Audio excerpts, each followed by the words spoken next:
It's Nutrition with Julie. I'm Julie, the registered dietitian. Today's topic is fiber. So what exactly is fiber? Well, fiber is an undigested carbohydrate. We lack some of the enzymes to fully digest it and bring it down. And we've got two different types of fiber. We've got soluble and insoluble, both very beneficial for us.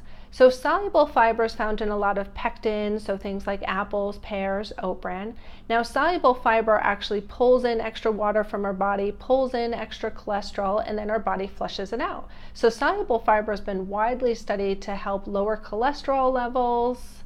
That's the big one with the soluble fiber. Next we have insoluble fiber. Insoluble fiber is kind of like roughage. Think like celery, cellulose, carrots, your wheat bran. Now insoluble fiber is like roughage. It kind of helps to bulk up the stools and reduce constipation. Now in general, fiber, we want to aim for about 25 to 38 grams per day.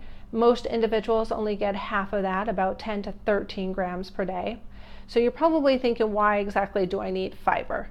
Several different reasons. One, high fiber diet helps with satiety. Because it takes longer for our body to break it down, it fills up our stomach. So if we're full because we're eating the fiber, then we eat less, so it helps with weight loss. Fiber also helps to reduce constipation. It also helps to keep blood sugar stable because the longer something takes to break down, then it prevents some of those blood sugar spikes. And then soluble fiber, as I said, it kind of pulls in water and cholesterol and then our body flushes it out. But as we start to increase fiber in our diet, there's just a couple things that you want to keep in mind. One, you don't want to go from having 10 grams per day and saying, well, hey, let's try to get that 30 grams tomorrow, because it's going to be a little bit too much work on your GI system. You can end up with things like constipation, bloating, gas, diarrhea. So the big thing with fiber is gradually increase it in your diet. You know, add an extra fruit or extra vegetables. Leave the skin on as much as possible because that's where we get not only a lot of fiber, but where we also get our vitamins and nutrients. Other things to keep in mind with fiber intake: as your fiber intake goes up, your water intake should go up. If you had a high fiber diet and just didn't have a lot of fluids, that fiber is just going to sit in your gut. And we want a lot of water, a lot of fluids to kind of flush it out. So as fiber intake goes up, water intake should go up. Okay. And a couple questions from the peanut gallery, as we like to call it, is you talked about there's two main differences between fibers. And so basically, as you said, soluble and insoluble. Is there any real difference between both of them, or just the type of foods it comes from?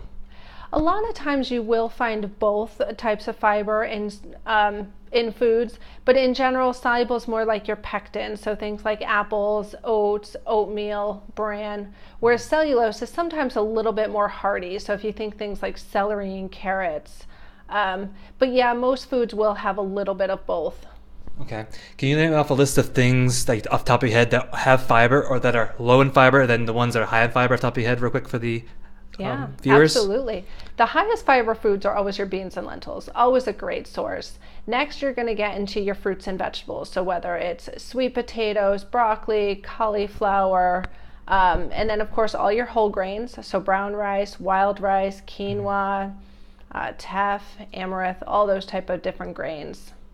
Whereas you won't find fiber in a lot of your refined products like white rice, white bread, chips, crackers, cookies, things of that nature. And here's a bonus question for the end. There's a rumor that's been going around since I was a kid about how in your digestive tract you can have bile clump up in your intestines because of lack of fiber or whatever, and it stays in there for years. And some of people said if you put higher fiber in it, it'll flush it out. Would that be a true thing that could actually happen? Or is it better to have one of those water machines go through to clean out your intestines and everything because of the fiber diet? Or does that make any sense? Well, in general, it's just important to have a high fiber diet because basically it's just flushing out the foods throughout your body. But if you have the high fiber intake and you don't have enough water or fluids throughout the day, it'll just sit there.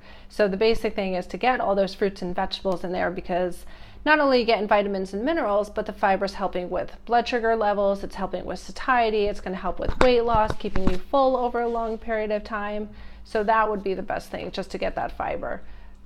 Food's not going to sit into our gut for a long period of time. And that wraps up today's conversation on fiber. So of course, if you have any questions, please comment below and let us know. We'd love to hear from you and address anything that you find interesting.